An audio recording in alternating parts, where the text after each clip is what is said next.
O sea, trata de meterle como sea el tema. Trata de meterle y si Pero- te dice desde el principio, mejor. Pero es que él no ha de querer hablar de eso. No A mí me importa, da nervios no, preguntarles tienes qué que creen. tratar, ese es ese es tu fin. Tienes que tratar de meterle como sea el tema.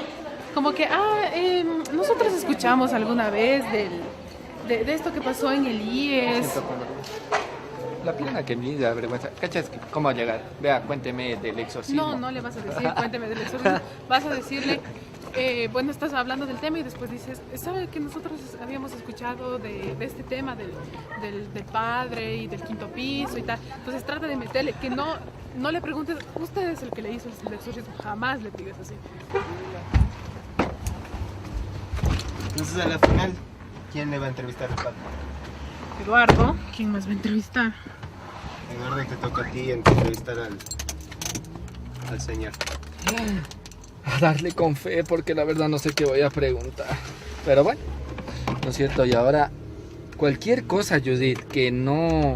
que veas que estoy preguntando mal o así, enseguida ayudas a arreglar. Que sean tus ángeles cubriendo este lugar, que tu sangre bendita cubra a cada una de las personas que estamos aquí y que seas tú glorificado en todas las cosas. Espíritu Santo, que tu presencia se siente en claro luz, gozo, tranquilidad, paz y armonía, porque tú estás con nosotros. Que fluya por mis labios una palabra de verdad y ángeles, guerreros, nos cubran en este momento. Cuando entra una entrevista así, también el enemigo está aquí.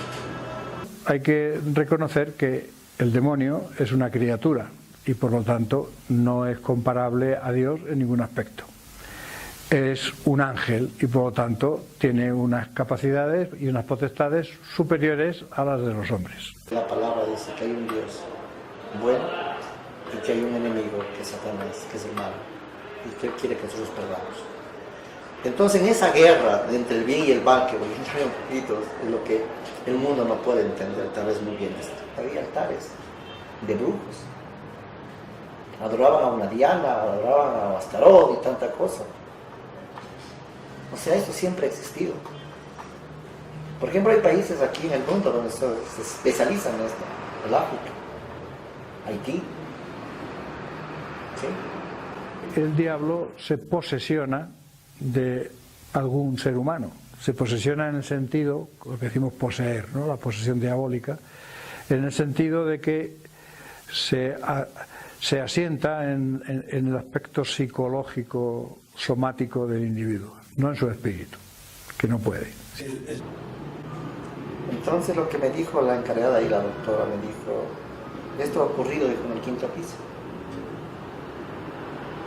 Entonces sentí mi corazón ir al quinto piso y me dijo, pero ¿cómo se va a ir si allá es lo que ha pasado lo más terrible? Si arriba está el diablo, ando de esa forma. Entonces le digo, déjeme ir para allá. Entonces los que trabajan ahí me acompañó para arriba.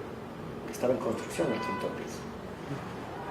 Entonces, pues, lo que el Señor me manda siempre a orar por él, clamé a Dios para que salga todos esos espíritus diabólicos. Y cuando yo bajé, terminé, yo no fui. Pero había dejado el teléfono a la mamá, porque es la mamá de este jovencito, ¿no? En caso de que ocurra algo, por favor, ¿saben? Y así fue. Sobre el día domingo me llamó, me dijo, mire, pastor, si ya le van a dar de alta a mi hijo, quiero que usted venga, no sabemos qué hacer. Así fue. Fui a la casa y en la casa fue lo que ocurrió esto. Le ve la cabecita que se hizo así. Pegó unos gritos grandes, fuertes. Dije, en el nombre de Jesús, por la sangre del Señor Jesucristo, lo nombraba y pegaba unos gritos tremendos. Entonces Dios ha puesto en mis manos una unción poderosa del aceite, que también delata la Biblia. Y cuando yo lo ponía así, se pegaban unos gritos tremendos. Se dio la vuelta y gritaba fuerte. Entonces ahí vi lo que yo nunca había visto también. Entonces ahí vi que los pómulos se me alzaron. Los dientes se volvieron cafés. Entonces era la primera vez que veía esto. Entonces, hasta que un momento se quedó calladito. Me acerqué por la espalda y le dije, ahora mismo te inclinas, te arrodillas ante el omnipotente, grande Dios que está aquí. ¡Pum! Cayó de rodillas. de espaldas. Pero yo le di la vuelta así y era otro rostro, ya no era el rostro que yo vi antes. Cogí, le subí y se sentara ahí. Y él como cansado, no sé qué me pasó. Y comenzó como que a sacar una alabanza de su interior. Conversamos con él. Y Dios obra grandemente. Entonces, si Él me ha permitido trabajar en esto, el mal existe. Y debemos tener mucho cuidado. Debemos prepararnos, jóvenes, a prepararnos, padres, a prepararnos, mamá. Dice la palabra, dice que el diablo como león rugiente está buscando ¿a quién? Devorar.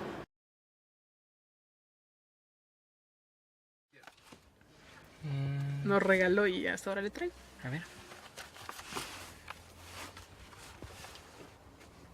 ¿Ustedes sí sintieron algo como que lo que dijo el pastor, que debemos de cuidarnos, cubrirnos sobre todo? Te deja esa inquietud, ese miedo, esa duda que tú dices, estoy haciéndolo bien, porque se imaginan que vamos a llegar al punto incluso de intentar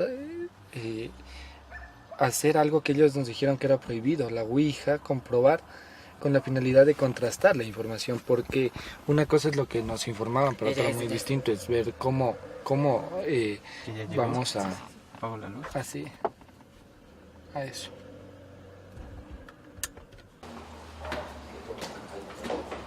Estábamos hablando acerca del perdón y todas estaban arrodilladas pidiéndole perdón a Dios y pidiéndole a Dios que les ayude a perdonar a aquellos que les hicieron daño. Entonces uno de los chicos, de los miembros de la obra de teatro, de repente empezó a llorar y a temblar. Entonces nosotros pensamos que ella estaba también siendo parte, ¿no?, de ese momento de arrepentimiento, cuando de repente ella empezó a jalarse el cabello y no podía soltarse. Y tuvimos que, entre algunas personas, sacarle del lugar porque obviamente estaba distrayendo, ¿no?, a los demás. Y le llevamos a una habitación y ahí intentamos que nos diga qué es lo que le pasaba, por qué se sentía así. Ella decía que sentía voces, que sentía cosas como que le atormentaban y como que le alaban el cabello a ella, que no era ella, sino los espíritus que ella decía que tenía. Recuerdo que una voz me dijo, vamos. Recuerdo que también les quería morder. Recuerdo que les quería morder y ellas decían, ten cuidado porque te va a morder. Pero eso me daba chiste y me reí. En una parte recuerdo que me reía porque era como que no pueden hacer nada y me reía. Luego de todo eso, también creo que había pasado como 2 horas y media en eso. Todo el tiempo no lo recuerdo bien, pero la mayoría sí, que como muchas luchas. Al último empecé a hablar en lenguas, pero ya eran lenguas de Dios porque ya eso mismo las líderes me contaron.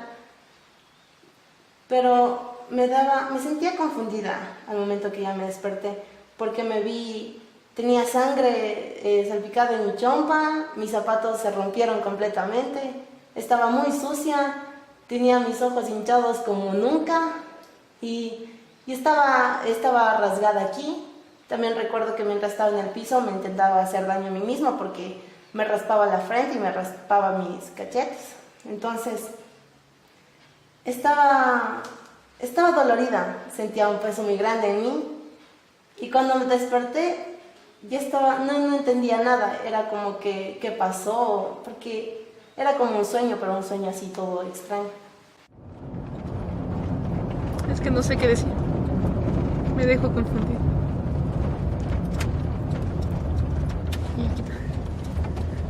No sé qué decir. Dejo de enfocarme porque no sé qué decir. No sé. A lo mejor... Yo sí sé qué decir.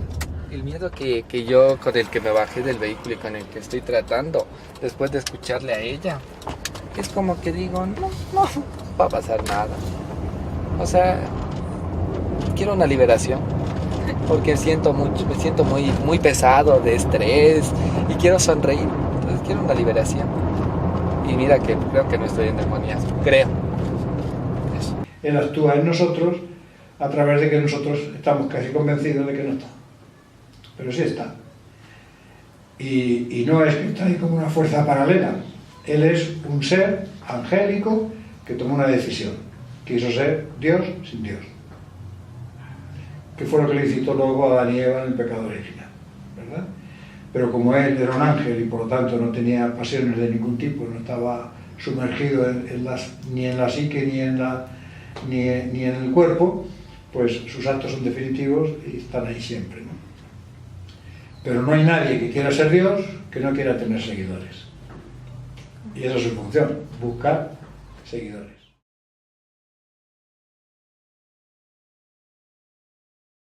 Realmente son temas muy difíciles, muy delicados. Y dos compañeros también, Josué y Andrés, sintieron esa presencia. Yo creo que sintieron miedo porque algo estaba ahí.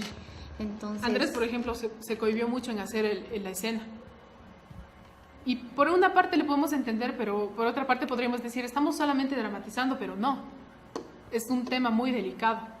Y el hecho de nosotros ponernos en un círculo y orar previo a hacer una dramatización o previo a hacer una entrevista, ya nos hicimos parte del documental. Tal vez puede ser psicológico lo que nosotros pensamos, que alguien está ahí, que alguien estuvo ahí.